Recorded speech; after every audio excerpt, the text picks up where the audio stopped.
adalah Pentakosta. Nah, Bapak Ibu, eh, topik-topik atau menanti Pentakosta atau pencurahan Roh Kudus itu biasanya ada dulu ya topik itu. Dan ini dilakukan oleh kami dari gereja kami dari GBI ECC. Bagaimana yang pertama selama 10 hari, hari pertama itu eh, apa itu Roh Kudus ya? Bagaimana pribadi Roh Kudus? Apa pekerjaan Roh? Malam kedua apa pekerjaan Roh Kudus?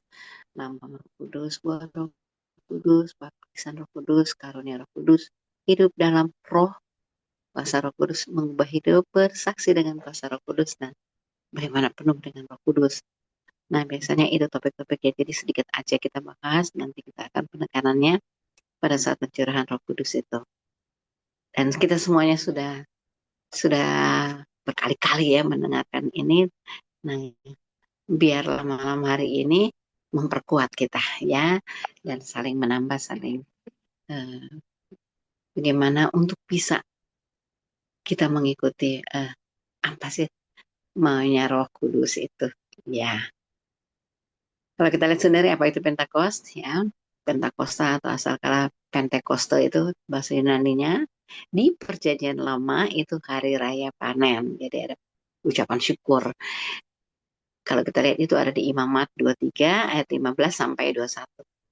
Sedangkan dalam perjanjian baru itu adalah uh, pencurahan Roh Kudus ya, yang pertama kali ya atas para murid itu di Kisah 2 ayat 1 sampai 4. Dan kejadiannya di hari ke-50 setelah Paskah. Pak Ibu yang dikasihi Tuhan, yang pertama kita coba lihat apa itu pribadi Roh Kudus ya. Pribadi Roh Kudus itu pribadi dari Allah Tritunggal. Biasanya dilambangkan oleh Bapa gitu, kayak seperti memakai mahkota, ya Bapak Putra itu salib, dan Roh Kudus itu digambarkan dengan burung merpati itu ya. Kalau dalam gambar-gambarnya, sedangkan apa itu pekerjaan Roh Kudus? Ya, pekerjaan Roh Kudus itu kita tahu bahwa itu adalah Allah, kehadiran Allah yang berkarya di dalam dunia. Nah, Bapak Ibu, kemudian kalau kita lihat lagi ketiga, apa pekerjaan atau karya Roh Kudus?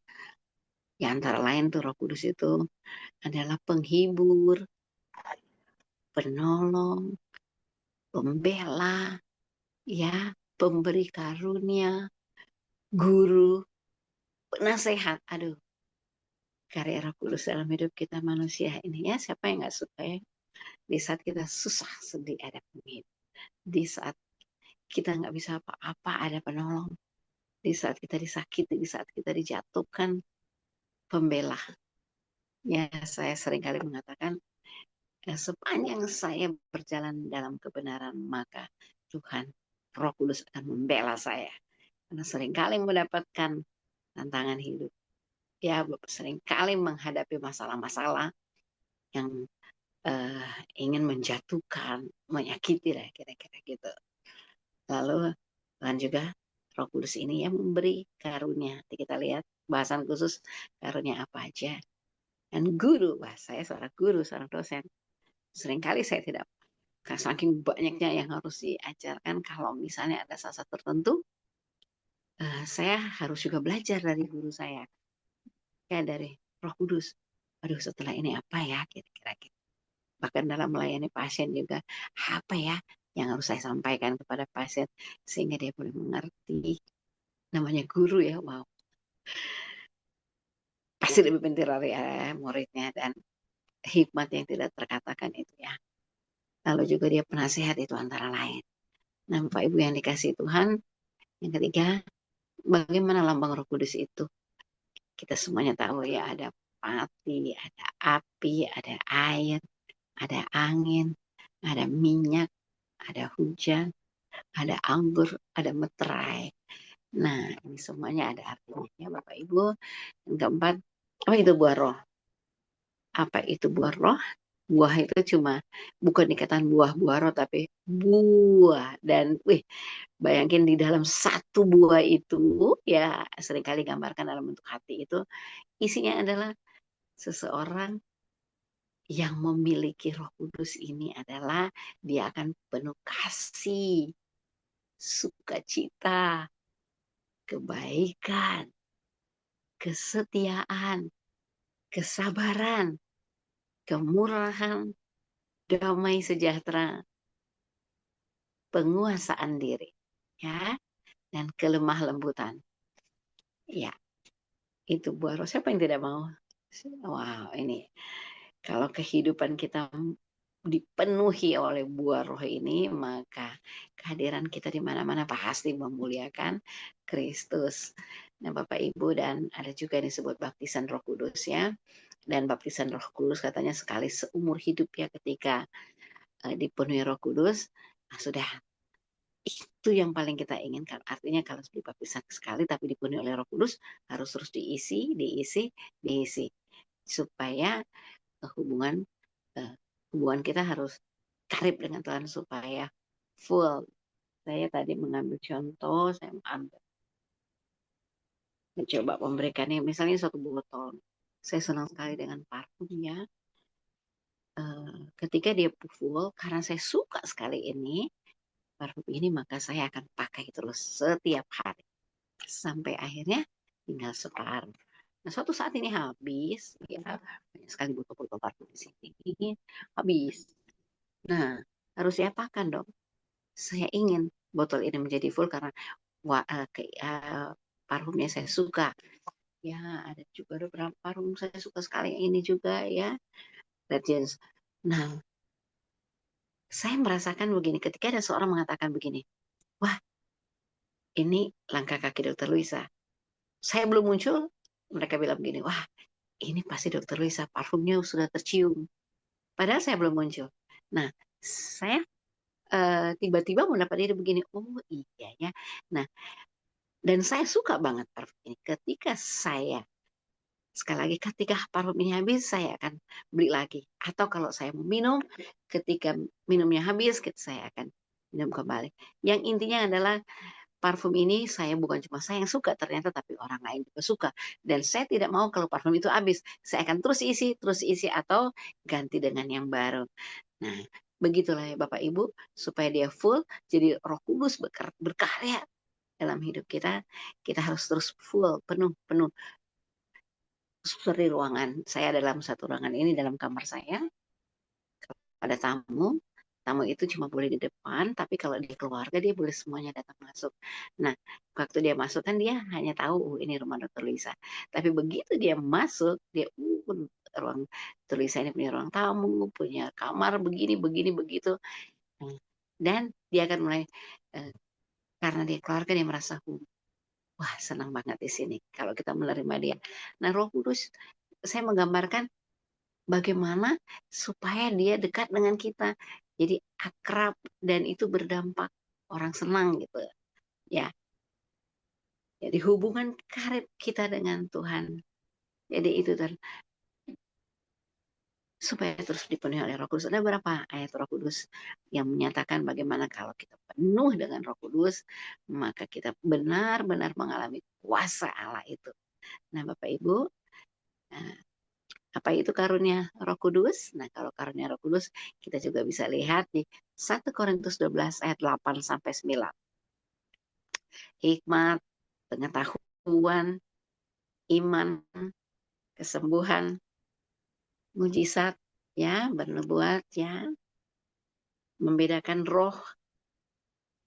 Waktu saya jadi ingat membedakan waktu saya sempat belajar di Doulos Training Centernya Pak Yusuf Roni. Beliau pernah berkhotbah dan dia memberikan pelajaran bahwa kita bisa meminta dari Tuhan ya karunia. Nah, karunia Roh Kudus. Lalu dia katakan bisa memilih. Lalu pada saat itu saya memilih, iya ya, karunia yang membedakan roh. Kenapa? Kalau bisa membedakan roh, kita bisa mengerti ketika kita hadir di mana-mana. Roh yang ada dalam diri kita kan lebih besar. Karunia-Nya adalah kita bisa membedakan. Oh ini dari Tuhan. Oh ini bukan. Nah kira-kira begitu. Lalu bahasa roh dan menafsirkan bahasa roh. Nah jadi waktu itu saya mengerti bahwa karunia roh ini tidak semua saya harus punya. Salah satu bisa meminta. Tetapi kalau hikmat biasanya hampir semua kita menerima ya. Pengetahuan, wow. Iman, nah kesembuhan, nah seringkali kesembuhan. Kalau saya sakit, saya cuma pegang. Dalam nama Yesus sembuh. Nah, kenapa? Ya karena ada kuasa. Ya, karunia itu juga tangan kita bisa dipakai oleh Tuhan, bukan hanya untuk menyembuhkan orang lain, tapi diri kita juga ya. Sesembuh mujizat itu karunia-Nya. Jadi ada 9 ya.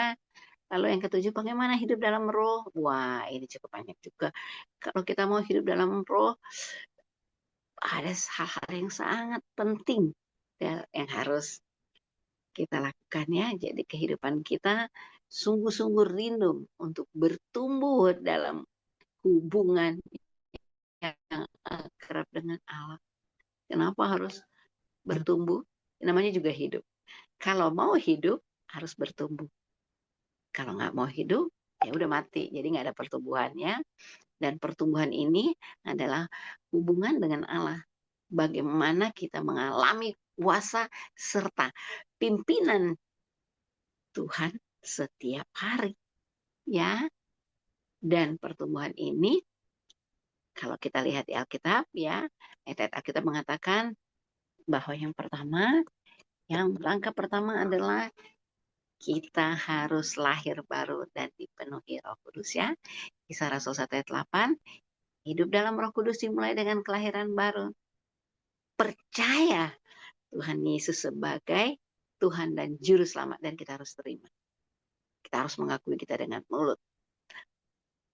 Dan kita harus minta dipenuhi Roh Kudus ya. Efesus 5 ayat 18. Dan ini memang Bapak Ibu yang dikasih Tuhan, bukan hanya pengalaman satu kali, tapi hubungan yang terus-menerus untuk dipenuhi oleh Roh Kudus. Seperti tadi saya jelaskan ya. Terus-menerus. Jadi mau hidup kan, terus-menerus berhubungan karib dengan Kristus. Nah, Tuhan ya. Lalu membangun hubungan pribadi dengan Roh Kudus bagaimana ya? Yang kedua itu membangun kalau kita lihat dasar firman Tuhan 2 Korintus 13 ayat 13, Roma 8 ayat 14, membangun hubungan pribadi dengan Roh Kudus itu kita sering berdoa. Bukan hanya meminta, tapi kita berbicara, kita mendengarkan Roh Kudus, belajar membedakan suara Roh Kudus daripada keinginan pribadi dan pengaruh dunia. Nah, mungkin seringkali juga kita mengalami, benar nggak sih ini dari Tuhan? Nah, tapi kalau kita sudah bangun hubungan pribadi dengan Tuhan, kita bisa mengerti Bapak Ibu. Ada suara hati, Roh Kudus bicara, sehingga kita bisa stop. Kalau bilang stop, ya stop. Ya, nah, jadi kita hidup dalam firman Tuhan juga. Di Yohanes 14 ayat 26, Efesus 6 ayat 17, Roh Kudus itu bekerja selaras dengan firman Tuhan. Ya, semakin kita membaca dan merenungkan Alkitab, semakin Roh Kudus dapat membimbing kita. Ingat, firman Tuhan adalah pedang roh yang menolong kita melawan tipu daya iblis. Ya, Bapak Ibu, juga berbuah. Yang tadi ya kita sudah baca ya, bukan hanya kita minta karunia aja, tapi kita harus berbuah dong. Ada perubahan dalam hidup kita, menunjukkan bagaimana buah ya. Di dalam Galatia 5 ayat 22 sampai 23 tadi. Jadi hidup dalam roh bukan hanya sekedar mengalami tanda-tanda ajaib, tapi lebih lagi kita berbuah. Ya, ada kasih, ada sukacita, ya, damai sejahtera, kesabaran dan seterusnya. Dan buah roh adalah bukti nyata dari kehidupan yang dipimpin oleh Roh Kudus. Ya, pokoknya kehadiran kita beda banget Bapak Ibu. Kalau memang benar-benar kita dipimpin oleh Roh Kudus, waduh, semua hal ini coba kita bisa memiliki kasih kepada semua orang dengan semua keadaannya, ya sama kami, seperti kami dokter nih, kita harus mengasihi semua pasien yang datang. Kalau dari kaya sampai miskin, dari bau wangi sampai bau busuk, luka-luka maksudnya ya. Apalagi kalau saya sering ke daerah-daerah bencana, udah hari-hari dia nggak dapat pertolongan, ketika datang lukanya sudah bau. Tapi karena kita diberikan kasih, ya, dalam hati kita, maka kita bisa menangani itu ya. Terus ada sukacita, walaupun banyak ada pertengkaran atau apa ya, kalau misalnya kehadiran kita, wow, kita tetap sukacita dan damai ya. Ada damai sejahtera, nggak sedikit-sedikit marah, tapi ada damai. Sabar, wow, sabar menghadapi segala sesuatunya ya. Sekalipun dihina, ya saya seringkali memberikan kesaksian pengalaman hidup saya. Ya, sampai saya pernah menyanyi begini, hidupku memenuhi firman-Mu, kuasa mujizat terjadi setiap langkahku, Kau bersamaku di dalamku, jadi bukti kebesaran-Mu. Puji Tuhan ya. Nah, jadi buah roh adalah bukti nyata dari kehidupan yang dipimpin oleh Roh Kudus.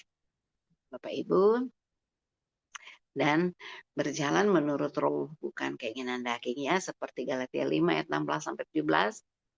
Ya, memang sih ada pertempuran antara keinginan daging dan kehendak roh ya.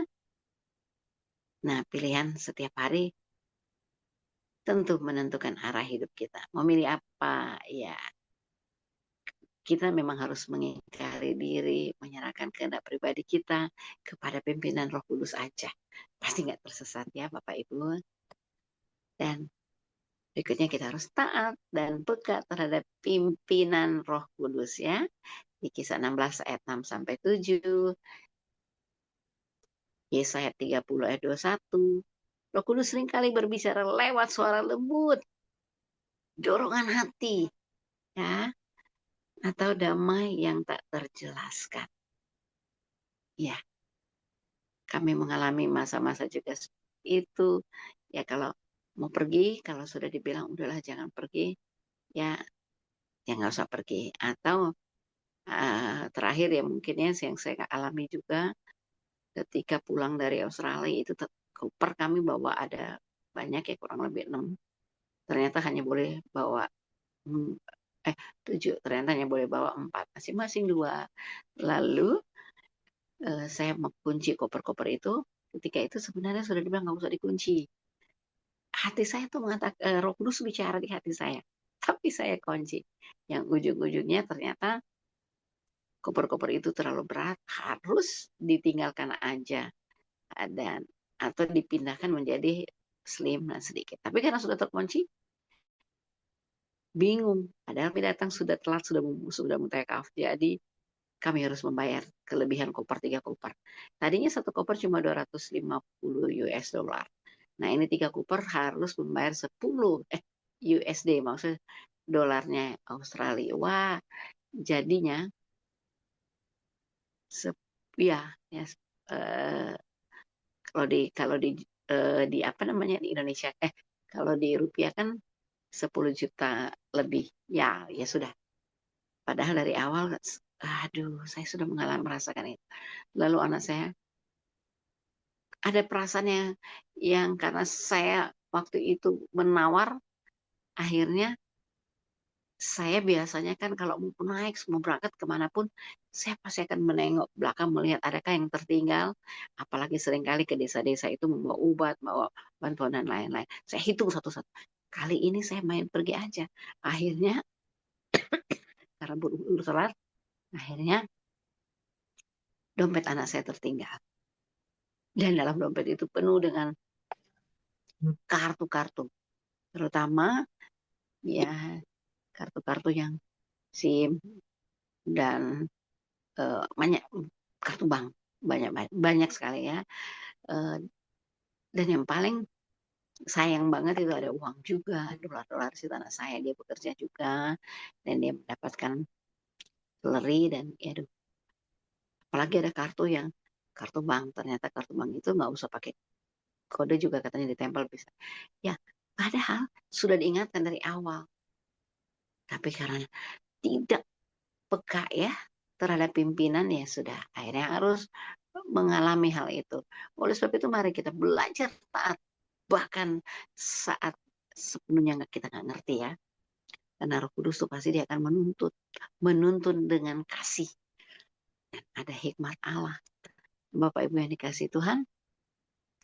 Yang ketujuh, hidup dalam roh itu menjadi saksi Kristus dengan kuasa Roh Kudus. Nah, kita akan mulai masuk ke topik utama kita Pentakosta ya.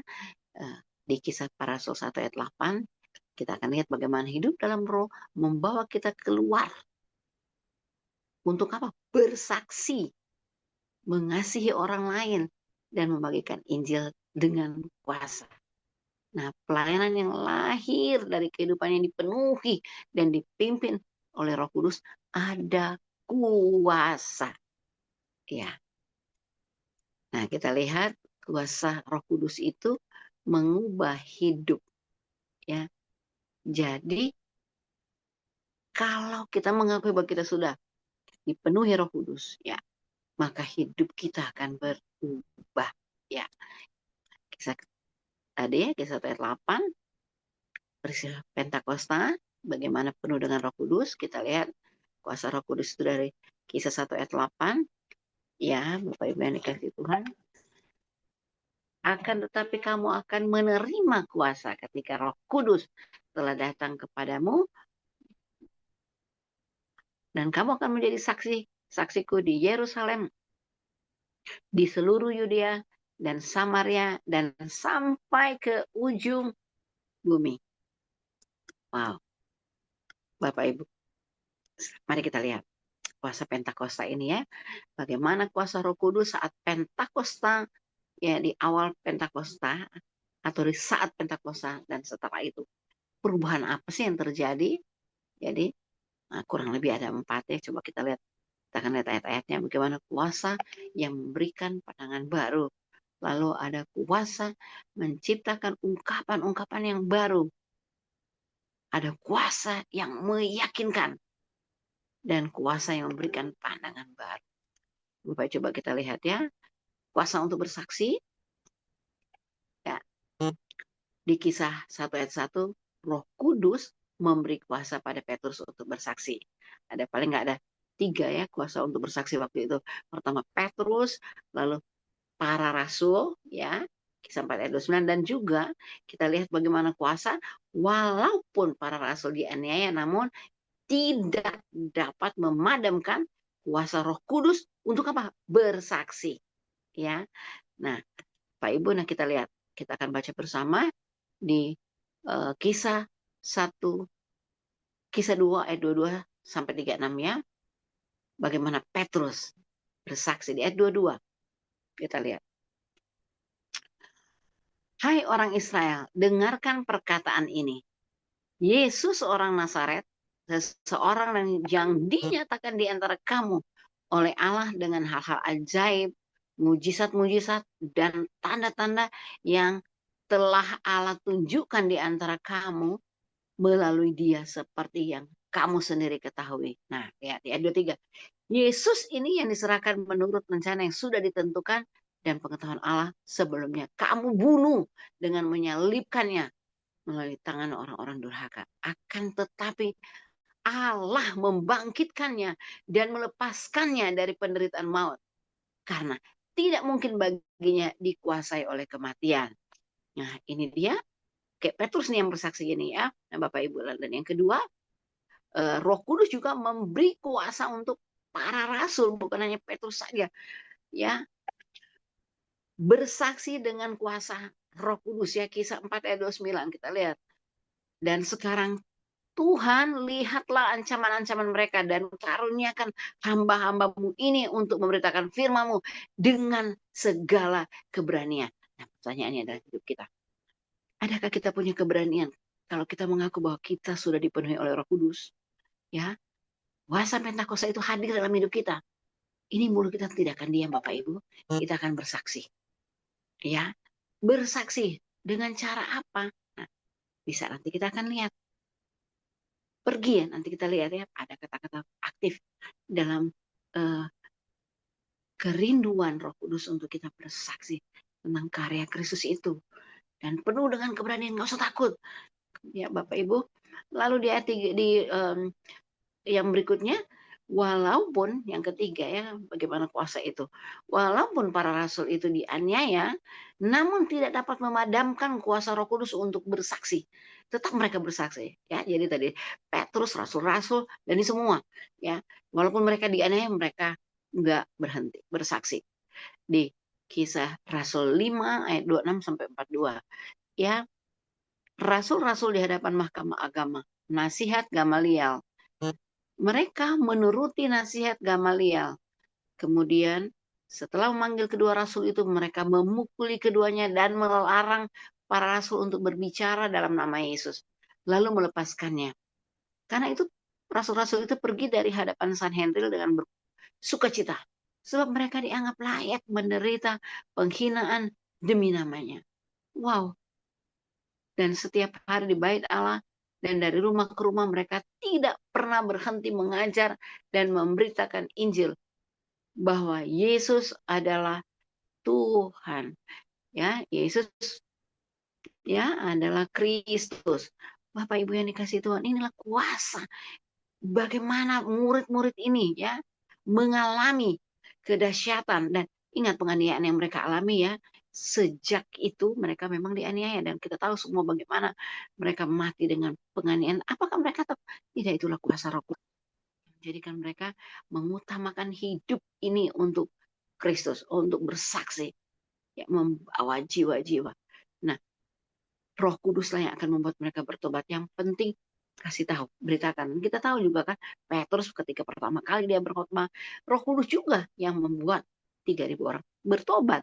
Ya, jadi jangan takut untuk bersaksi. Nah,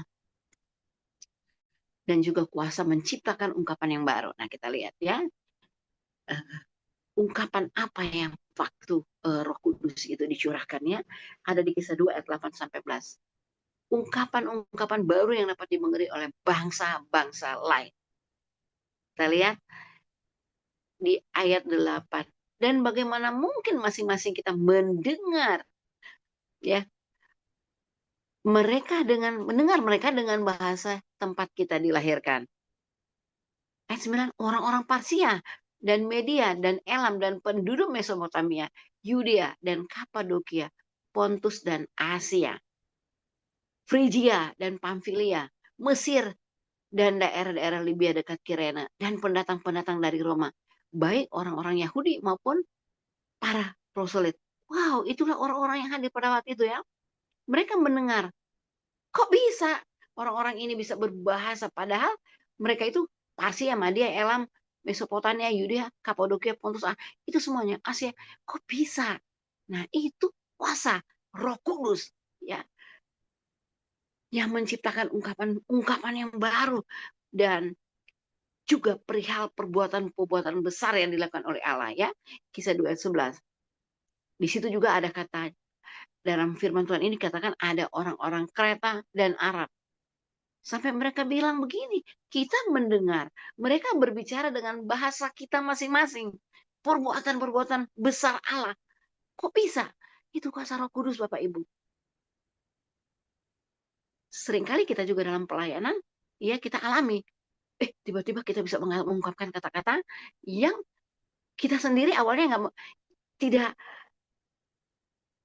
mengerti bahwa ini akan kita katakan. Bapak Ibu yang dikasih Tuhan, saya mohon maaf sebentar, anak saya pulang, saya akan buka sebentar.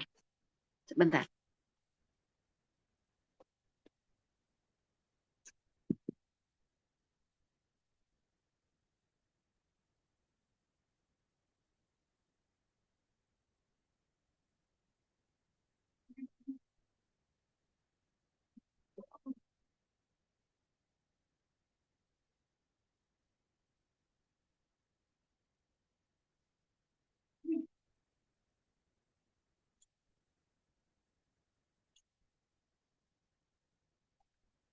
Ya, Bapak Ibu. Ya. Nah, dan yang ketiga, kuasa Roh Kudus, kuasa Pentakosta itu ya. Roh Kudus itu memiliki juga kuasa yang meyakinkan ya. Sehingga meyakinkan apa? Meyakinkan para murid hingga bisa berkata apa yang mesti kami perbuat. Nah, jadi waktu mereka mengatakan itu kepada uh, jemaat yang hadir atau orang-orang yang hadir saat itu, mereka bisa meyakinkan sehingga mereka itu bertanya, jadi apa yang mesti kami perbuat? Ya di Kisah 2 ayat 37 kan, itu ajakan untuk bertobat ya. Jadi mereka semuanya menyadari ya, ketika murid bisa meyakinkan dengan kuasa Roh Kudus, ya orang-orang itu bisa, wah kalau begitu apa yang harus kami pikirkan? Jadi mereka, Roh Kudus ini meyakinkan seorang untuk percaya kepada Yesus Kristus di Kisah 4 ayat 33. Dan juga meyakinkan seorang akan dosanya. Ya, kalian sudah berdosa. Ingat, kuasa Roh Kudus itu juga membuat Petrus, rasul-rasul, apalagi Petrus, dia bisa tunjuk kalian berdosa, kalian harus bertobat. Ya, Bapak Ibu yang dikasih Tuhan, dan meyakinkan mereka kalau berdosa, ya harus minta ampun, ya mengakui, kemudian berjalan dalam kebenaran, ya ada perubahan hidup. Nah, Bapak Ibu yang dikasihi Tuhan, jadi di Kisah 2 ayat 37 tadi menunjukkan bagaimana ketika Roh Kudus menguasai murid-muridnya, maka kata-katanya itu bisa sekali lagi meyakinkan jemaat pada saat itu ya. Apa yang harus kami perbuat? Ya, itu Kisah 2 ayat 37 tadi. Dan kalau kita baca itu bagaimana ya, ketika mereka mendengar hal ini, tertusuklah hati mereka. Lalu berkata kepada Petrus dan para rasul lainnya. Ya, jadi masuk tersutus pada hati mereka. Saudara-saudara, apa yang harus kami lakukan? Ya, itu di Kisah 2 ayat 37. Jadi bagaimana meyakinkan seorang untuk ayo percaya kepada Yesus Kristus, kalau tidak kamu tidak akan selamat. Lalu dengan kuasa yang besar, para rasul itu memberikan kesaksian mereka tentang kebangkitan Yesus. Dan anugerah yang besar ada atas mereka semua. Ingat, ya kebangkitan Yesus, maut telah dikalahkan. Ya, sesuai dengan janji dari awal. Bahwa dari Kejadian kan manusia jatuh dalam dosa, sudah dikatakan keturunan dari si Hawa, dari perempuan itu akan matuk kaki. Tapi Bapak Ibu yang keturunan dari ular itu akan matuk kaki, tapi keturunan dari si Hawa, dari perempuan ini akan meremukkan kepalanya, yang menghancurkan kepala. Ketika di kayu salib kita tahu bahwa terjadi, terlaksana. Ketika bangkit dari kematian, maka itulah yang membuktikan bahwa Yesus menang. Udah, malu iblis. Ternyata nggak bisa. Ya, mati bangkit, wah, udah nggak bisa. Hidup, kehidupan yang kekal. Jadi itu suatu anugerah yang besar. Nah, Bapak Ibu, apalagi pada satu mereka bisa meyakinkan ya, kuasa Pentakosta itu meyakinkan ya setiap orang akan dosanya. Dan sekali lagi, meyakinkan kalian berdosa, harus bertobat dan hidup dalam kebenaran. Ada di Kisah 6 ayat 10 ya. Mereka nggak berani ya. Mereka tidak mampu membantah kebijaksanaan dan roh. Juga pada saat itu kita tahu juga ya, Stefanus berkata-kata hal itu. Wow, dahsyatnya Bapak Ibu. Nah, juga kita menyaksikan, kita melihat dalam peristiwa Pentakosta itu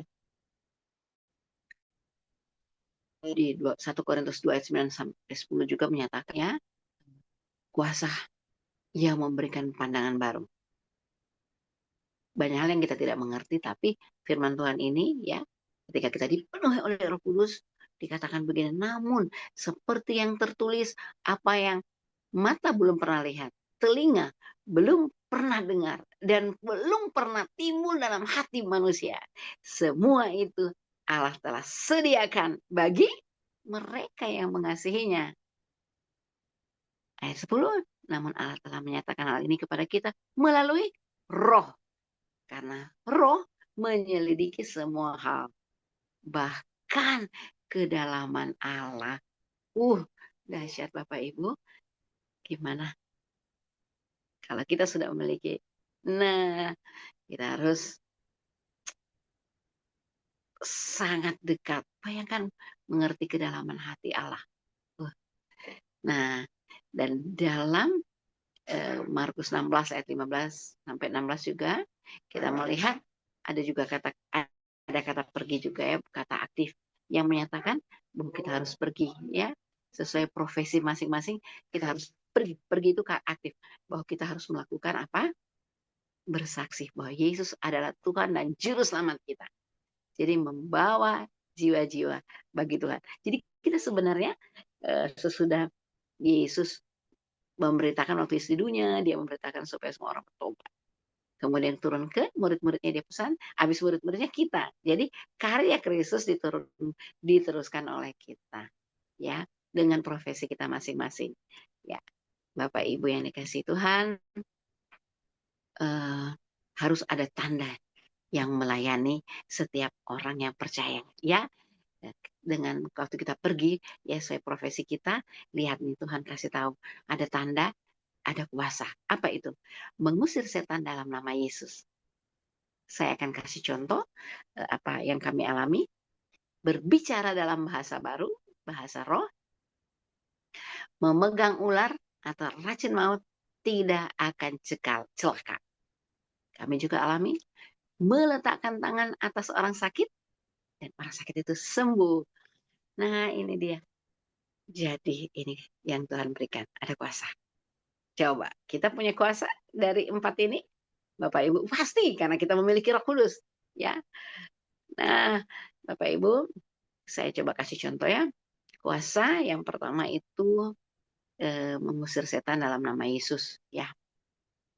Bapak Ibu, kalau saya praktek ya dalam pelayanan saya sebagai dokter di klinik ya, saya akan memanggil pasien dan ketika dia masuk dari dalam ruangan, berdepan pintu saya sudah bilang, Tuhan, kadang saya suka begini, Tuhan apa ya sakitnya? Ya Allah Roh Kudus, Engkau yang menyembuhkan dia. Nah, begitu dia, saya mau mulai periksa, saya pegang kepalanya. Dalam nama Yesus sembuh. Dan saya sudah menyerahkan pasien ini kepada Tuhan. Artinya, kuasa Roh Kudus lah akan bekerja. Nah, tahukah Bapak Ibu yang dikasih Tuhan? Beberapa pasien, atau seringkali ya, kalau dia punya kuasa gelap, ya, saya pegang kepalanya, dan apa yang terjadi baru belum sampai di kepalanya, pasien itu jatuh. Ya, kok bisa dia jatuh? Iya, Bapak Ibu. Karena Roh Kudus bekerja. Karena saya sudah meletakkan profesi saya ini untuk melayani Tuhan. Dan saya akan sampaikan seperti ini. Bapak, sesudah selesai saya periksa, saya kasih obat ya. Dan saya bilang, Bapak, obat ini hanya alat yang akan menyembuhkan Tuhan. Nah, kalau dia pada saat itu Tuhan izinkan, saya akan doakan. Nah, kira-kira begitu. Pokoknya kita meletakkan bahwa saya bisa begini karena Tuhan loh. Ya, saya bisa. Itu bukan obat ini atau bukan profesi saya ini yang menyembuhkan Bapak, tapi Tuhan. Nah, juga dalam pelayanan saya sebagai dosen, wah seringkali Bapak Ibu ini untuk mengusir setan ya dalam nama Yesus. Suatu saat anak saya, waktu saya masih jadi pimpinan di FKUKI, Wakil Dekan 3, anak saya lari. Dan dia pas datang ke UKI, dan tiba-tiba dia naik ke atas, ruang saya itu adalah di lantai 4, terus dia teriak, Mama, tadi saya ke atas lantai 10, dia cari saya, dia pikir di lantai 10 lagi ngajar atau skill lab ya. Mama, di atas itu ada mahasiswa yang kesurupan, nah kira-kira gitu. Lalu saya naik ke atas, ya, begitu saya masuk, saya lihat, wah, ini orang ini bahasa gelapnya, wah teriak ngamuk semuanya, semua orang terlempar-lempar pegang dia. Hanya dengan kuasa Roh Kudus, Bapak Ibu, saya angkat tangan dan saya teriak, dalam nama Yesus, setan keluar dari tubuh ini, keluar dari anak ini, kau tidak berhak. Dia milik Kristus. Dan Bapak Ibu, biasanya saya suka bawa minyak urapan. Tak puji Tuhan, dia sadar. Ya, gitu ya. Juga Bapak Ibu yang dikasih Tuhan dalam pelayanan KKR, rubah. Setiap kalau ada kesempatan saya doakan, sama ya Bapak Ibu, kalau ada yang turator yang sudah kesurupan apa semuanya, hanya dengan kuasa Roh Kudus Bapak Ibu, saya menjamah karena saya meyakinkan bahwa hidup saya sekali lagi milik Kristus dan Roh Kudus ada dalam diri saya. Roh yang ada dalam diri saya itu lebih besar daripada roh yang ada dalam dunia ini. Jadi nggak perlu takut.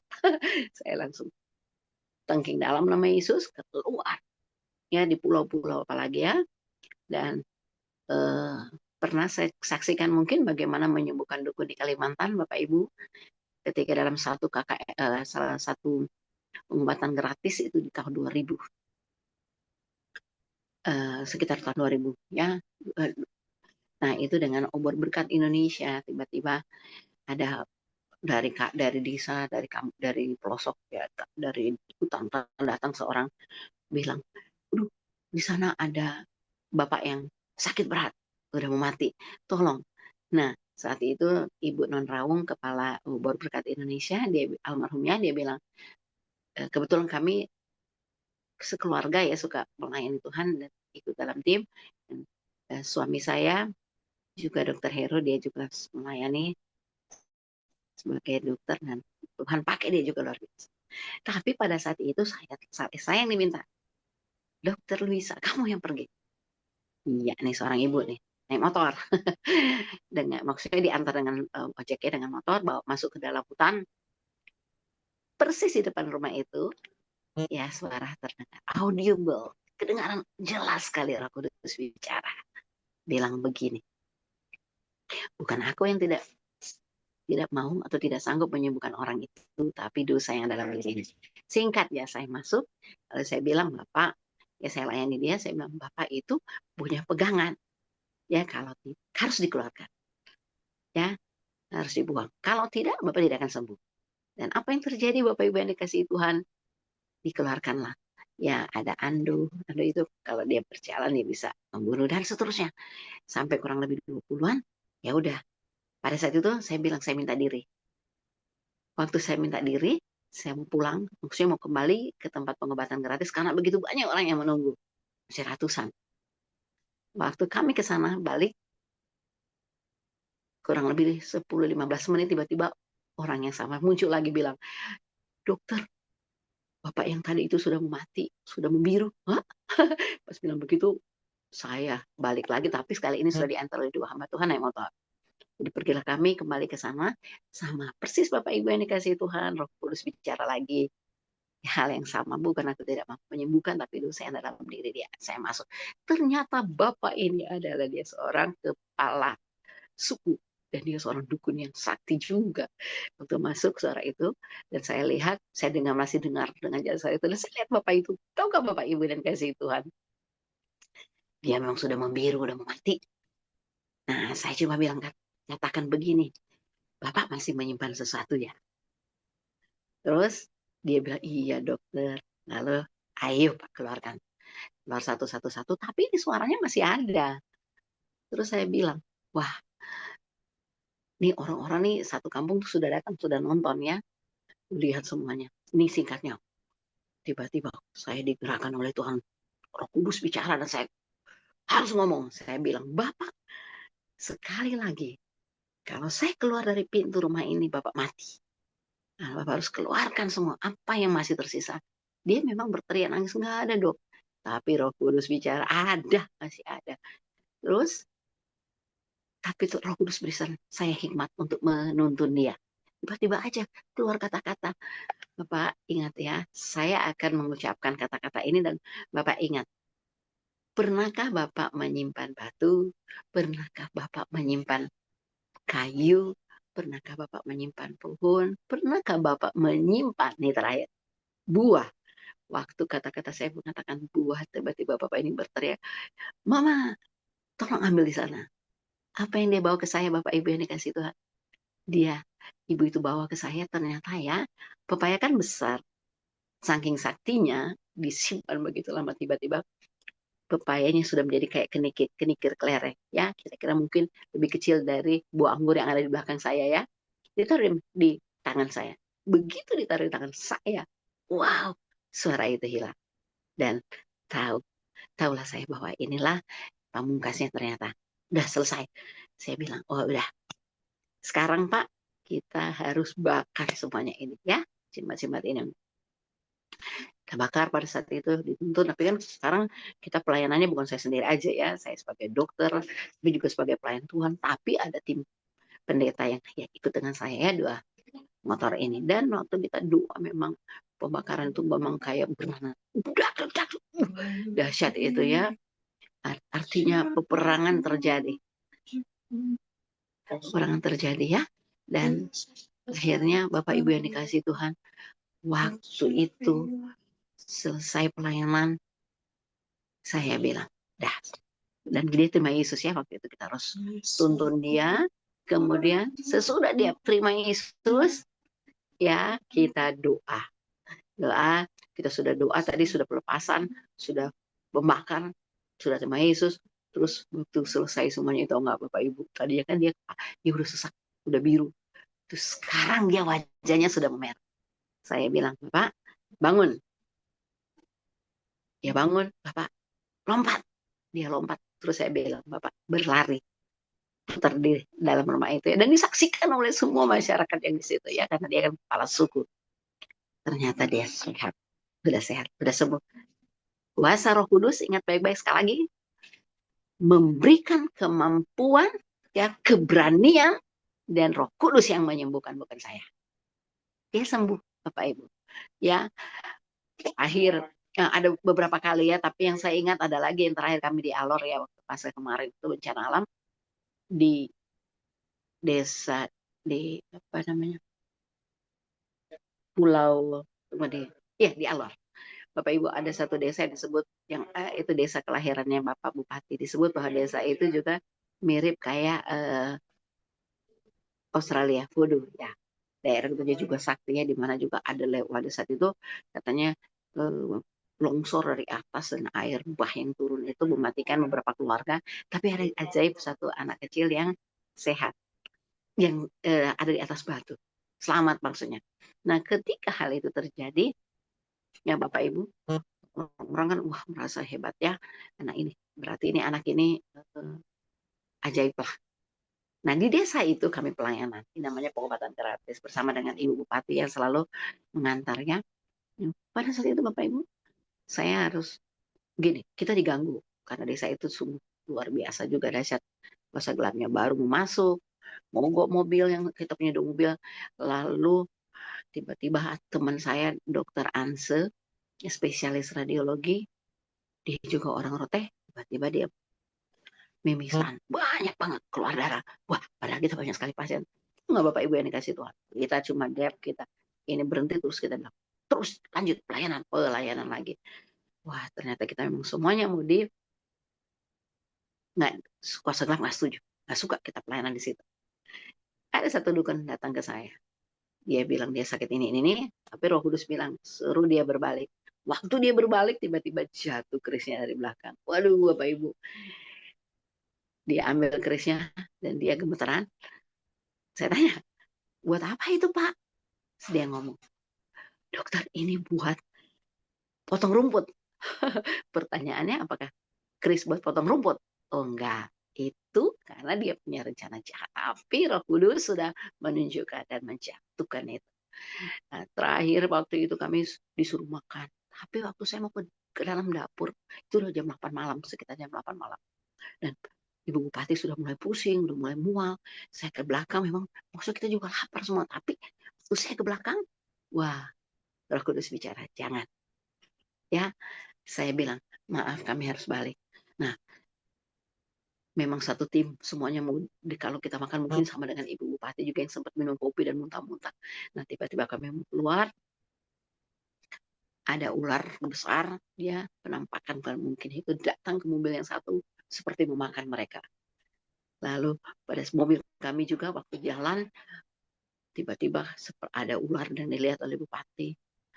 Ada orang di tengah hutan. Nah, saya juga habis ibu itu saya lihat, wah, ada orang yang berpakaian yang pokoknya di tengah hutan di gelap, terus ada ular cis.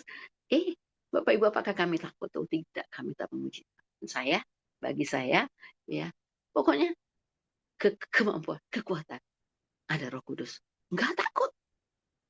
Walaupun memang terjadi pada saat itu semua, hampir semuanya itu pusing, mual-mual, dan ibu pasti sampai muntah-muntah dan kami harus berhenti. Nah, sesudah itu kami doa, berjalan lagi, ya, dan lain-lain. Bapak Ibu, belum lagi nih, ya, waduh, ini sebenarnya saya ada foto-foto tapi nggak bisa ditayangkan, ya. Lalu ada kata-kata, firman Tuhan mengatakan, memegang ular, minum racun maut, tidak akan celaka. Contoh di Aceh, ya, kami satu keluarga, ya, saya dengan Dokter Heru, kami itu pelayanan waktu itu di mitra, kami mitra peduli, ya, di bawah GBI. Lalu ada tiga yang bergabung, Ober Berkat Indonesia, sorry, Blessing, Operation Blessing, saya lupa itu, ada pokoknya ada tiga juga, PLKSI dan kami, GBI. Nah, waktu itu suami saya, dia dan kami membuat 28 posko pengungsi. Pelayanan setiap hari, pagi siang sore, ya, sampai malam baru pulang, pergi pagi pulang. Waduh, Bapak Ibu, di tengah-tengah situasi yang mencengangkan, ya, bau busuk mayat, di mana-mana air masih tergenang. Tahu ke Bapak Ibu, lingkungannya sangat kotor, sangat menakutkan. Ya, makan minum, apalagi. Tapi janji firman Tuhan kita akan dijaga. Dipelihara, nggak ada takutnya. Tetap aja kami tempuh, Bapak Ibu, ya. Apalagi waktu di Mentawai. Wah, saya pernah dengan Insinyur Ria Gultom. Ada foto-foto semuanya sebenarnya, kalau mungkin sudah pernah saya tayangkan. Tapi kalau kalau Bapak Ibu menyaksikan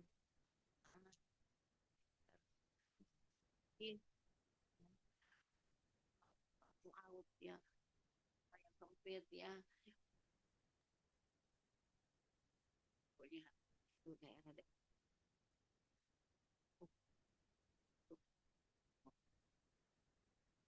bisa, dan juga mereka memiliki.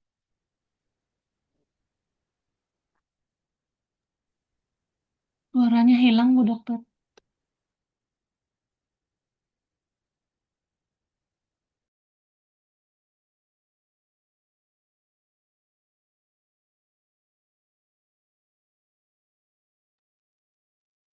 Udah?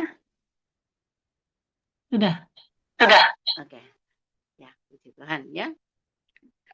Jadi waktu di Mentawai, aduh, lebih lagi, ya, dari pagi sampai malam. Kami pelayanan, naik motor, masuk ke tengah hutan, jalan yang hancur. Saya harus bawa obat, ya, bawa makanan, ya, kadang-kadang, ya, terutama memberikan makanan bagi anak-anak yang gizi buruk, ya. Lalu kami minum. Tahukah Bapak Ibu yang dikasih Tuhan, minumnya air hujan. Ya, kadang-kadang bukan hanya air hujan, air kotor. Tapi karena sudah dikasih teh dengan kuasa Roh Kudus, kami bisa minum. Ya, dalam nama Yesus, ya, ketemu ular sering banget. Jadi yang rencana-rencana mereka untuk membunuh kami juga, ya, salah satunya begini, Bapak Ibu, di rumah tempat kami kontrak itu ada, karena setiap hari kami akan doa, ya, pagi dan malam. Puji-pujian, tiba-tiba jatuh boneka, dan boneka itu kecil, boneka penuh dengan tusukan paku-paku. Yang intinya katanya ini mau dibunuh. Kami berdua, terutama kan cuma kita berdua selalu yang ganti-gantian, tapi pada saat peristiwa itu, ya, ada yang namanya Insinyur Ria Gultom. Dia juga seorang pelayan Tuhan sekarang, menikah dengan pendeta dari Kalimantan, tinggal di Kalimantan. Wow, kalah, artinya Roh Kudus, ya, dengan kuasanya menunjukkan, menjatuhkan itu di depan kami. Ya sudah, kami bakar. Ya, begitu juga di Asmat, di Papua. Aduh, Bapak Ibu yang dikasih Tuhan, tempat-tempat yang sepertinya nggak mungkin. Apalagi seorang ibu, ya. Ternyata Tuhan membawa, ya. Bisa menempul lombang juga, ya. Minum air hujan di sana. Kadang-kadang terus pernah terkandas di tengah laut. Menunggu 2-3 jam panas terik. Tapi Tuhan buat saya tertidur. Begitu ada air datang, jalan. Ya, begitu jalan, ini cuma perahu satu orang, ya, maksudnya satu orang, satu penumpang, dua di depan, satu polisi di belakang, ya. Bupati minta saya dijemput dan diantar. Waduh, Bapak Ibu yang dikasih Tuhan, habis terkandas kita masuk ke laut dan di laut tiba-tiba ombak tinggi sekali. Aduh Tuhan, memang sih pernah saya bercanda begini sama Tuhan, masa sih mati Tuhan? Apalagi waktu kami pelayanan sekeluarga. Waduh, mengalami masa di mana waktu gempa datang lagi, air lautnya naik tinggi. Kalau biasanya berapa kali sering saya berdoa, badai teduhlah. Karena pelayanan, Tuhan teduhkan. Kali ini enggak. Ditengking dalam nama Yesus, teduhlah. Di lantai paling atas tiba-tiba air naik sampai masuk ke kamar mandi. Waduh, dan semua orang sudah menangis. Ya, termasuk suami saya dan anak saya sudah muntah-muntah dan sampai semuanya. Hanya ada lagi kita berdua ya, Insinyur Ria Gultom dan saya. Kami berdoa memuji Tuhan. Tetap puji-pujian. Sampai akhirnya Bapak Ibu yang dikasih Tuhan tertidur. Saya tertidur, bangun-bangun sudah pagi. Ya, jadi itu cara Tuhan. Ya, Roh Kudus membuat kami tenang. Suruh tidur pagi, bangun sudah sampai di Teluk Bayur, ada sinar matahari menerangi wajah. Oh, udah sampai. Coba itu Bapak Ibu. Pernahkah kita mengalami hal ini? Harus ya, kalau Roh Kudus Anda artinya keberanian. Motivasinya adalah melayani Tuhan. Melewati apa? Oh, badai, melewati kesulitan-kesulitan apapun itu, pokoknya lewati semuanya dengan sukacita, keberanian. Roh Kudus yang akan, biarkan Roh Kudus yang akan berkarya, bekerja. Ya, wajiban kita adalah melayani Dia, ya, menolong orang lain, membawa jiwa-jiwa bagi Kristus. Nanti kuasa Roh Kuduslah yang akan memelihara kita, yang memampukan kita. Ya, Bapak Ibu yang dikasih Tuhan, ada begitu banyak foto-foto lapangan tapi nggak bisa ditayangkan. Ya, foto-foto yang berbahaya saya note di sini ya, bagaimana saya pernah juga di apa ini, masuk di apa daerah, waktu banjir bandang di Garut. Aduh, Bapak Ibu, waktu saya masuk, bapak-bapak yang dokter-dokter yang lain di tempat, lalu saya disuruh masuk karena di dalam itu um, ada ibu-ibu ya yang hamil, sakit, dan anak-anak. Nah, waktu saya disuruh masuk ke situ, saya cepat-cepat masuk. Ternyata itu air masih sepaha sepinggang.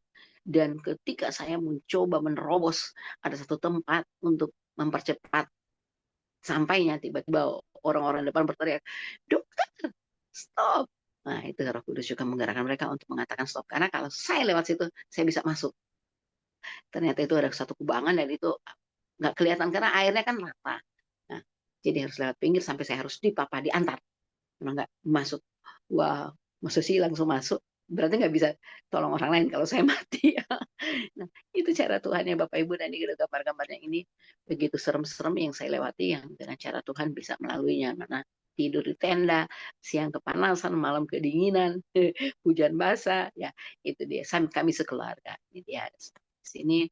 Nanti saya kirim kalau memungkinkan atau suatu saat ditayangkan, bisa biar menjadi berkat. Nih ada satu lagi, satu perahu, di situ ada beberapa orang, dan khususnya kami bertiga ya juga ada ya, anak saya di depan duduk, lalu saya, lalu suami dan teman-teman lain. Tapi itu perahu itu cuma satu orang ya, jadi bisa kiri kanan pegang air.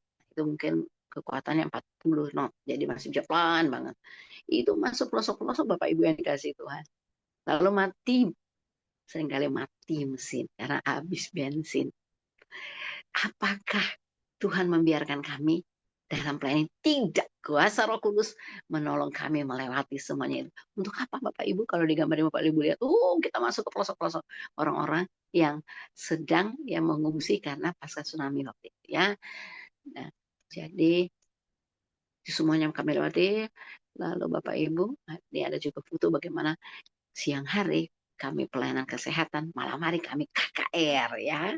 Ini ada di GBI Sipura ya, pakai selatan, pakai timur, dua ini lewat lautan, ada jalan yang rusak berat. Tapi Bapak Ibu, wadah saya dengan gagah perkasa dikasih Tuhan kekuatan dari surga oleh dengan Roh Kudus.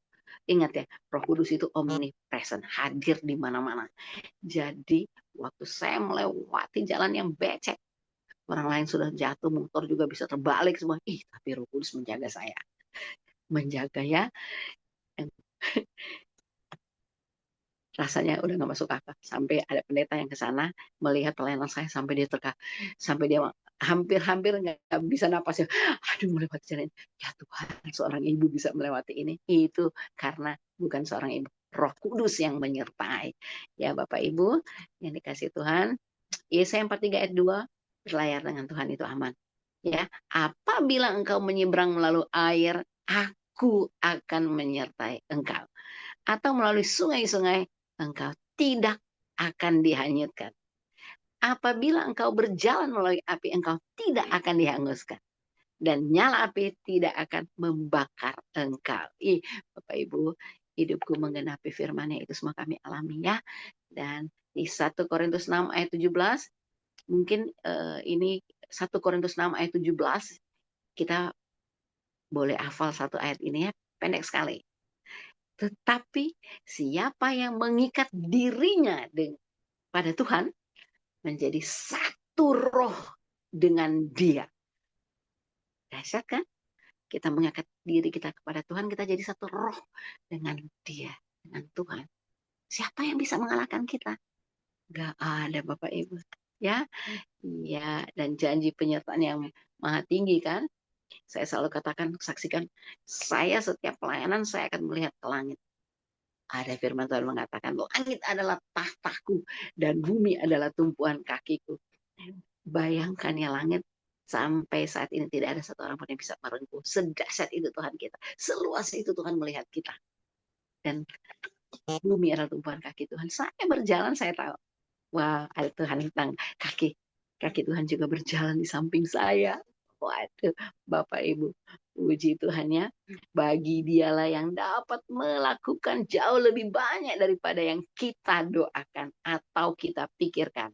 Seperti ternyata dari kuasa yang bekerja di dalam kita. Ya. Nah, jadi kesimpulannya sekarang jangan pernah takut melayani Tuhan. Nah, ada kuasa Roh Kudus yang menyertai kita. Ya, kan Tuhan bilang. Ini ada satu bola dunia, tapi di dalamnya ada kita manusia. Kita ada di situ. Ya, dimanapun kita itu ujung bumi. Ya, pergi jadikan semua bangsa muridku. Baptislah mereka dalam Bapa, Putra, dan Roh Kudus dalam nama dan Yesus Kristus ya. Jadi, tapi janji firman Tuhan begini. Pergi jadikan semua bangsa murid. Lalu di akhirnya kan Tuhan Yesus bilang, aku menyertai kamu. Sampai kapan? Sampai akhir zaman. Saya bayangkan, sampai saya mati. Nah, Tuhan menyertai saya ya. Itulah. Dan tujuan akhir kita, sekali lagi Bapak Ibu yang dikasih Tuhan, hidup yang kekal, bertemu dengan Bapa di surga ya. Haleluya. Amin. Mari kita berdoa. Bapa di surga, terima kasih untuk firman malam hari ini. Kami bersyukur, kami mendengarkan, kami diingatkan kembali bahwa hidup kami yang ada di dalam-Mu, menerima Engkau sebagai Tuhan dan Juru Selamat secara pribadi, melayani Engkau, maka hidup kami adalah milik-Mu. Kami satu roh dengan Tuhan. Apa yang kami kerjakan adalah melayani Engkau, melanjutkan karya Kristus di dunia ini. Dan ujung-ujungnya adalah membawa jiwa-jiwa ini bagi Tuhan.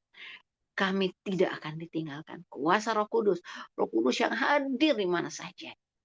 Dimanapun kami melayani, sepanjang kami setia, sepanjang hidup kami melayani Engkau Tuhan, maka Engkau terus membela kami. Engkau terus hadir. Ya Allah Roh Kudus, terima kasih untuk malam yang indah ini. Segala puji hormat syukur bagimu, kami bersyukur dalam nama Yesus. Haleluya. Amin. Puji Tuhan, terima kasih. Saya serahkan kembali. Amin. Amin. Terima kasih Dr.